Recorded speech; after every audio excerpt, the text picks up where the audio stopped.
Sekarang kita bicara tantangan ke depannya. Kalau gitu gimana sih tantangan ke depan? Tadi saya sudah singgung juga bahwa tantangan ke depan adalah komplementaritas program. Kalau kita bicara 10% populasi termiskin di Indonesia, seharusnya mereka mendapatkan PKH semua, ini ternyata enggak gitu ya.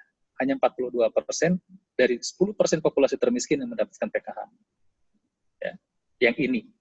Dari 42% ini hanya 13% nih yang dapat PIP. 19% dapat PBIJKM. Ya. Jadi hanya 9% kalau kita lihat yang mendapatkan seluruh program.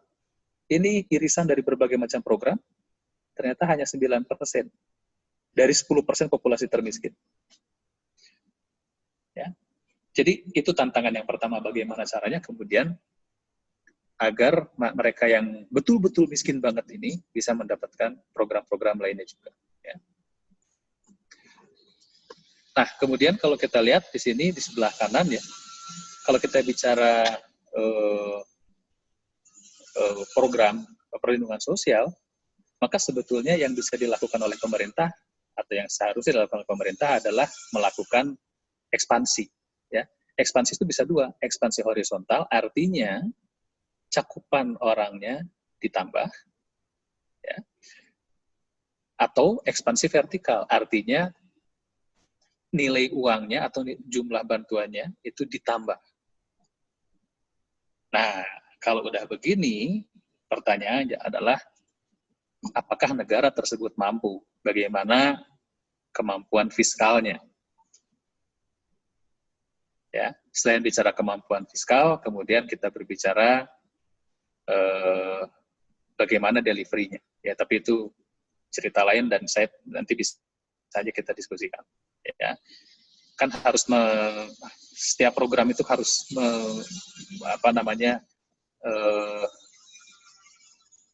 harus mengikuti 6T itu loh, 6 tepat itu ya. Pertama tepat sasaran, jadi jangan sampai orang kaya dapat. Ya, orang kaya masih dapat nih, dia misalkan dia udah kaya tapi masih dapat PKH, terus nggak malu dia dapat gitu ya, happy aja gitu, dapat sembako, padahal dia udah kaya gitu, ngapain? Ya ini satu masalah ya, artinya ada masalah teknis di DTKS tadi, barangkali itu yang disebut dengan inclusion error, ya, kesalahan orang yang seharusnya nggak nerima masuk ke database, ya, itu ada. Kemudian tepat apa lagi? Ya tergantung dari ininya, ada tepat waktu dapat PIP, bantuan PIP, tapi anaknya harusnya udah masuk duluan ke sekolah. Jadi PIP-nya cair bulan September, terus ya bulan Juni. Nah, ini kan problem. Tepat waktu. Tepat jumlah. Bantuannya mestinya senilai 200.000, yang keterima 150. Tepat kualitas. Kalau bantuannya berupa in-kind, masa dikasih misalkan barang-barang yang jelek, yang sudah busuk, tidak bisa dikonsumsi, sama aja bohong. Ya kan? Tepat administrasi, ada korupsi apa enggak, bagaimana mekanismenya, bagus apa enggak, dan seterusnya. Jadi ada prinsip-prinsip yang harus dipenuhi, ya, selain aspek ketersediaan fiskal tadi. Itu tantangan, ya, tantangan. Dan saya yakin pemerintah juga sudah melakukan upaya yang jauh lebih baik ya dalam menangani masalah ini sebetulnya. Nanti saya bisa cerita lebih jauh. Nah, ini usulan perbaikan. Jadi karena saya pernah bekerja di dua institusi ini, yang pertama di Bank Dunia saat ini, yang dulu saya pernah bekerja di TNP2K. Kalau kita lihat dari usulan-usulan baik dari tim ahli di TNP2K maupun dari mitra pembangunan seperti Bank Dunia, ini sama-sama saja sebetulnya, mirip-mirip aja. Ya, mirip-mirip aja. Ya, jadi misalnya ya, ini saya ambil contoh misalnya di sini. Ini ada nih untuk anak ya. Ini kan kalau TNP2K teorinya siklus kehidupan ya. Ini untuk anak ini ada satu hal perbaikannya, itu adalah usulan perbaikan integrasi antara PIP, Program Indonesia Pintar, dengan PKH. Di sini sama juga nih di Bank Dunia. Mengintegrasikan PKH dan PIP. Ya, ini penting.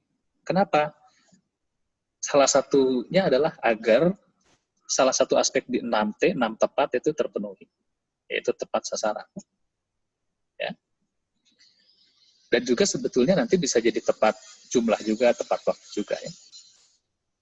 Kemudian ini untuk ekspansi horizontal, memperluas jaring pengaman, ya. Ini meningkatkan cakupan PKH dan sembako ya, dengan tingkat manfaat yang meruncing, artinya lebih tepat lagi. Ya.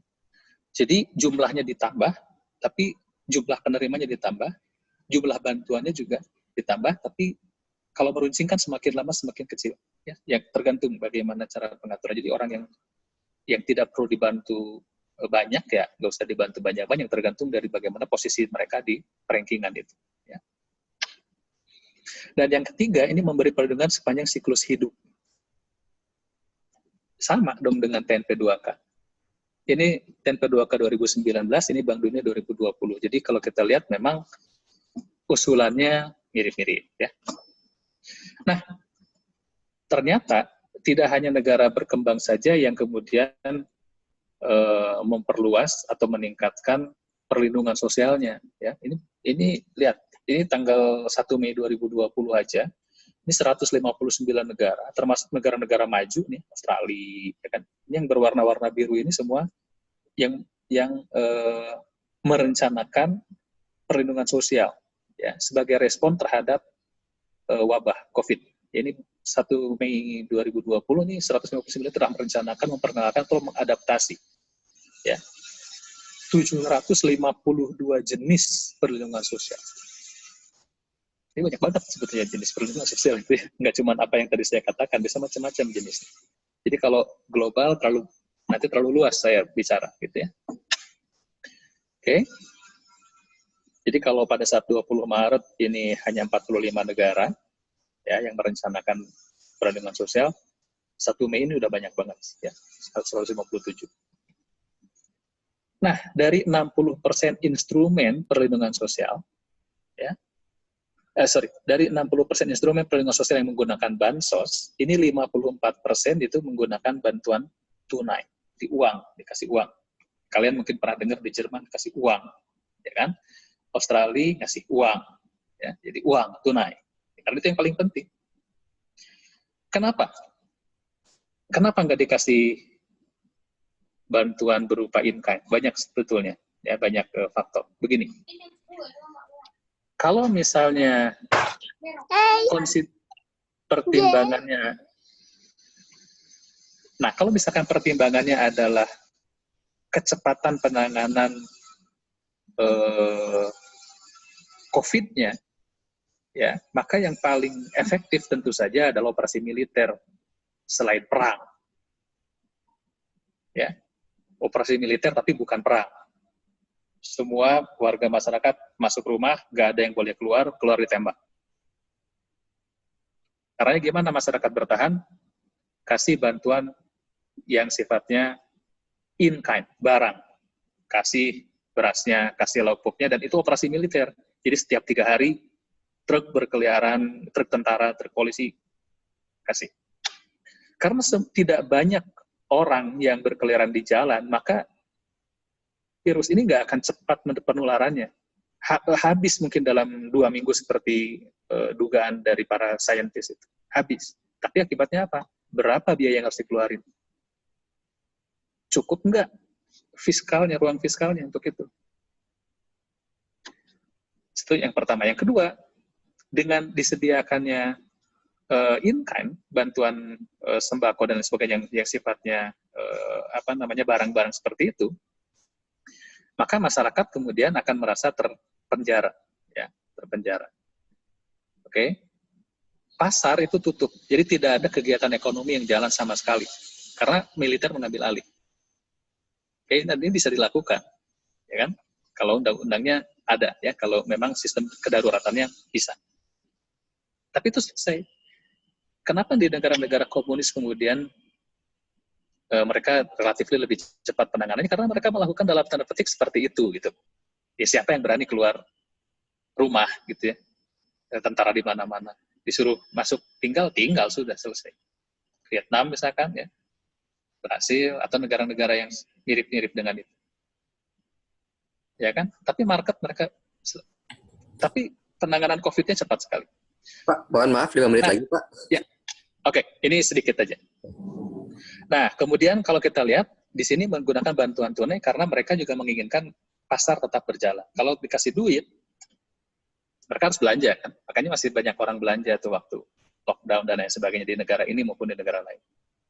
Ya, jadi pasar masih kerja, ekonomi masih bergerak, ya, sekalipun tidak normal.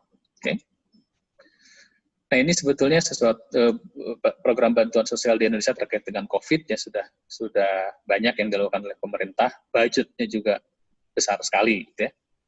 Mengenai ruang fiskal kita sudah mendengarkan keterangan, mungkin tidak semua, ya, bagaimana caranya pemerintah menangani hal ini. Ya. Baik, itu sih mungkin dari saya. Terima kasih